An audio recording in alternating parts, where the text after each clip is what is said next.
দর্শক, ভিডিওর শুরুতে একটা চমৎকার দৃশ্য আপনাদেরকে দেখাই। দেখুন, এই এলাকাতে বন্যা হয়েছে আর খাল বিল নদ নদী পুকুর থেকে মাছগুলো চলে এসে এখানে এসে জমায়িত হয়েছে। এখানে স্রোত যাচ্ছিল আর এই লোকটা এখানে মাছ ধরছে একটা নেট দিয়ে। দেখুন, একটুখানি এখানে নেটটা দিবে আর এই নেটের মধ্যে মাছ ভরে যাবে। দেখুন, ছোট ছোট মাছ, বাট অনেক সম্ভবত পুঁটি মাছ হবে। এবার চিংড়ি মাছের দারুণ একটা দৃশ্য দেখায়। এখানে নদীর ধারে ঢেউ আসছিল আর ঢেউয়ের সাথে সাথে চিংড়ি মাছগুলো উপরে উঠে এই যে পাথরের এখানে কিন্তু হেঁটে বেড়াচ্ছে। কি দারুণ দৃশ্য! আমাদের এলাকাতে হলে অবশ্যই ধরতাম, সবাই ধরতো আর কি।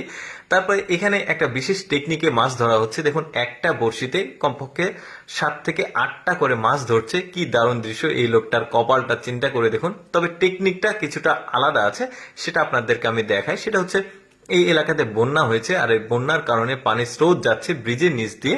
আর এখানে সবাই ফাইবার বা হুইলের সাথে অন্তত 6 থেকে 7টা বা 8টা কাটা লাগিয়েছে। কাটার সঙ্গে খাবার দেওয়া আছে। খাবার দিয়ে পানিতে, এটা ব্রিজ থেকে নিচে পানিতে দেওয়া হয়েছে। দেখুন, খাবার খেতে এসে মাছগুলো আটকে গেছে।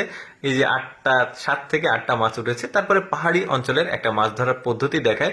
এটা ধান ক্ষেত দেখতে পাচ্ছেন। পাহাড়ি অঞ্চলের খাঁচার মধ্যে খাবার দিয়ে পানির মধ্যে ডুবিয়ে রেখেছে। মাছগুলো খাবার খেতে এসে আটকে গেছে। এই যে দেখুন, অনেকে তারাবাইম বলে, আবার অনেকে গুচি বলে, আবার অনেকে অনেক নাম বলে, গুতুম মাছ বলে। তারপরে এইখানে দেখুন, বেশ চমৎকার ভাবে এই জেলের মাছ ধরছে। কপালটা দেখুন তার কত ভালো! একটা খ্যাপলাতে কমপক্ষে হলো 10-15 কেজি মাছ তার উঠে গেছে। সারা মাছের যে বাজেট, সেটা কিন্তু এখানে তার পূরণ হয়ে গেছে। কি চমৎকার ব্যাপার! কিন্তু ওই যে কপালে থাকলে এভাবে আসে বলা যায়। এই লোকটার টেকনিক তো আমার আরো ভালো লেগেছে। দেখুন, একটা মানে ওই যে নেট পানির নিচে ডুবিয়ে উপরে একটা বিস্কিট ভাসিয়ে দিয়েছে। এখন ছোট ছোট মলা মাছ, পুঁটি মাছ, এগুলো যখন এসে বিস্কিটটা খেতে আসছে, থাপ করে তুলবে। দেখুন, একসঙ্গে কতগুলো মাছ এখানে আটকেছে। তারপর এই লোকটার কপালটা দেখুন, মাছটা পড়েই গেছে। মাছটা ধরে নিয়ে আসছিল, এখানেও বন্যার পানির স্রোত যাচ্ছে, তারপরে কিন্তু লোকটা মাছটা আটকে ফেলেছে, মাছটা যায়নি। এইরকম সিচুয়েশনে কিন্তু খুব খারাপ লাগে। অনেক কষ্ট করে মাছ ধরে সেটা যদি চলে যায়, অনেকের অভিজ্ঞতা আছে আসলে এই ধরনের ব্যাপারে। তারপর দেখুন, সমুদ্রের এক ধরনের ওই যে সামুদ্রিক যে বাইম মাছগুলো, সেগুলো সব ধারে চলে এসেছে। দেখুন, এখানে ঘুরে বেড়াচ্ছে। কি দারুণ! কেউ নাই মাছ ধরার। অনেক বড় বড় সাইজের বাইম মাছ দেখা যাচ্ছে, সামুদ্রিক বাইম মাছ একদম বিচে এসে ঘুরছে। আচ্ছা, এবার যে দৃশ্যটা দেখাবো দর্শক, একটু মনোযোগ সহকারে খেয়াল করুন।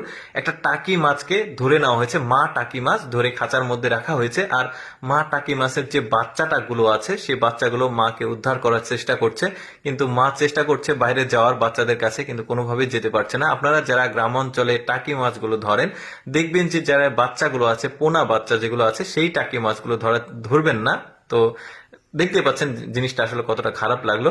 দর্শক, যাই হোক, কেমন লাগলো আজকের এই ভিডিওটি অবশ্যই কমেন্ট করে জানাবেন। আর এইরকম ব্যতিক্রম ভিডিও প্রতিদিন দেখতে আমাদের পেজটি ফলো রাখতে পারেন।